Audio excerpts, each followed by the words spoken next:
prva utakmica, prepali smo se bili malo sljedeća.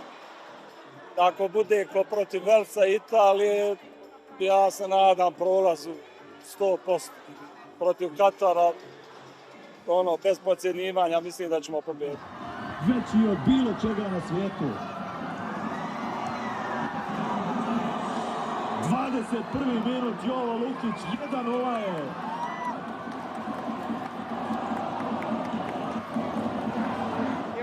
Bilo je nekako nezaboravno, prvo bile su emocije, onako bilo je predobro gol, onda je već spalo kako smo primili gol, ali eto, na kraju krajeva borili smo se i samo naprijed Zmajevi.